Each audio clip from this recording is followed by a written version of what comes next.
Kcal News Mornings. Good morning. Today is Thursday, January 30th. I'm Ruta Shabazi. I'm Jamie Ukas. We want to get to our breaking news right away this morning. A passenger plane and a military helicopter colliding in midair and crashing into the Potomac River near Reagan National Airport in Washington, D.C. 64 people were on board the plane, 3 on the chopper, and no one is believed to have survived. We want to take a live look now at the scene. At this hour, you can see there are recovery boats there, and you can see some of the parts of that plane. Officials say they've now moved from a search and rescue operation to recovery. So far, at least 28 bodies have been found. Kcal News reporter Cara Finstrom joins us live in the studio this morning with what we're learning about the people who were on that flight. And this is where it gets really hard. We've learned 6 members of the U.S. figure skating community were on board, including 2 teenagers. Authorities believe everyone was killed, and they say they are now shifting their focus to recovering remains. Let's go back to a live look at the area of the Potomac River where the crash took place. Hundreds of first responders continuing to search it with helicopters and with boats. 60 passengers and 4 crew members were on that flight from Wichita, Kansas. 3 soldiers were in the helicopter. D.C. Fire Chief John Donnelly spoke earlier about the next steps for first responders.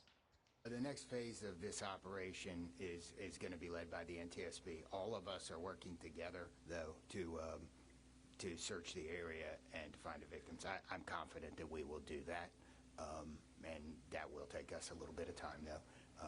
It may involve some more equipment. The collision was recorded by cameras. American Airlines Flight 5342 was making its final descent shortly before 9 last night, Washington, D.C. time. The Black Hawk had been on a training mission. Rescue crews say this plane broke into numerous pieces. Now, in addition to those 6 members of the U.S. figure skating community, the Kremlin has confirmed Russian figure skaters, as well as other Russian nationals, were also killed. They were returning from a development camp held after the National U.S. Figure Skating Championships in Wichita. Now in Kansas, authorities say they have brought counselors, they've brought support teams to the airport. There is one family here they're talking to and counseling, but if other families want to come here for support, there is support groups here. Well, I'm sure all of us probably know somebody that's on that flight, and that's tough. It's really tough. So you don't know who it is, who it impacts, what families. And there'll be some tough times ahead. And this is an old photo of the plane that crashed. It's from August of 2022, taken at Reagan National Airport. The NTSB is now handling the investigation into what went wrong here. An air traffic controller did ask the helicopter pilot if they saw the plane arriving more than once, but seconds later, those 2 aircraft collided. The last deadly crash involving a U.S. commercial airline was in 2009 in New York.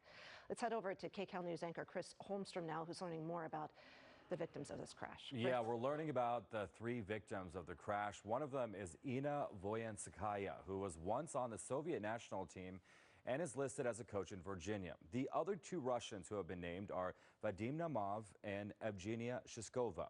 Here's video of them performing.